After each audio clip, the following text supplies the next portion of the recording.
आज की यह कथा सिर्फ एक कहानी नहीं, यह सनातन सत्य है। यह उस माँ की कथा है जिसने गर्भावस्था में निरंतर भगवान शिव का स्मरण किया हो और जन्म हुआ एक ऐसे बालक का जिसे लोग दिव्य चमत्कारी और शिव अंश मानने लगे। प्राचीन समय की बात है, एक छोटा सा गांव था। वहां पर एक दंपति रहते थे, अत्यंत शिव भक्त। पति प्रतिदिन शिवलिंग पर जल चढ़ाता था और पत्नी हर सोमवार व्रत रखती। सालों तक संतान सुख नहीं मिला। कई तीर्थ किए, कई व्रत किए। एक दिन में दोनों पति पत्नी काशी गए। वहां पर उन्होंने गंगा स्नान किया और विश्वनाथ मंदिर में रोते हुए प्रार्थना की, हे भोलेनाथ, हमें एक संतान दे दो जो आपकी भक्ति करे। उस रात पत्नी को सौपन आया। सौपन में स्वयं भगवान शिव प्रकट हुए। भगवान शिव ने कहा, तुम्हें पुत्र रत्न की प्राप्ति होगी, लेकिन ध्यान रखना, गर्भकाल में तुम जो सुनोगी वही तुम्हारे पुत्र के संस्कार बनेंगे। सुबह जब उसने यह सौपन अपने पति को बताया तो यह सुनकर दोनों की आंखों में आंसू थे। कुछ समय बाद वह गर्भवती हुई। अब वह प्रतिदिन शिव कथा सुनने लगी। शिव पुराण का पाठ घर में होने लगा। सुबह ओम नमः शिवाय का जाप, शाम को कथा। गर्भ में पल रहा बालक मानो हर शब्द को सुन रहा था। कहा जाता है, गर्भ में बालक चेतन होता है।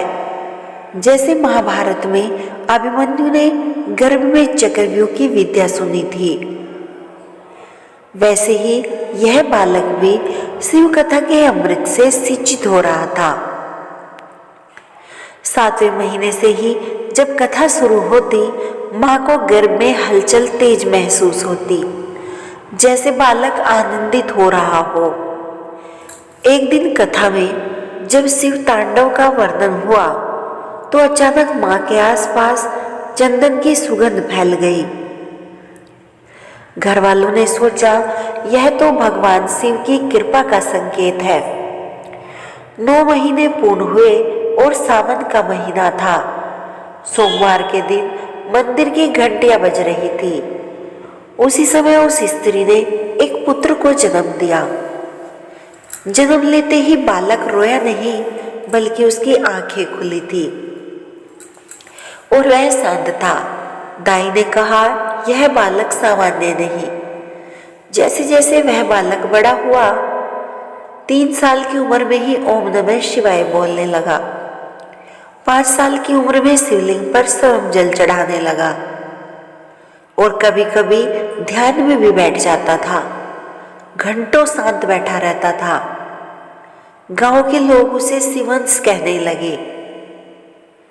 एक बार की बात है कि गांव में भयंकर सूखा पड़ा। बालक ने कहा, चिंता मत करो, भोलेनाथ वर्षा करेंगे। उसने सबको मिलाकर रुद्राभिषेक करने को कहा। ऐसा करने से अगले ही दिन घनघोर वर्षा हुई और सारा गांव सूखे से बच गया। यह कथा हमें सिखाती है, गर्भ में मां जो सुनती है वही संस्कार बनते हैं। गर्भावस्था में भक्ति, मंत्र, कथा अत्यंत प्रभाव डालते हैं। मां का मन जितना शांत, बच्चा उतना ही दिव्य है।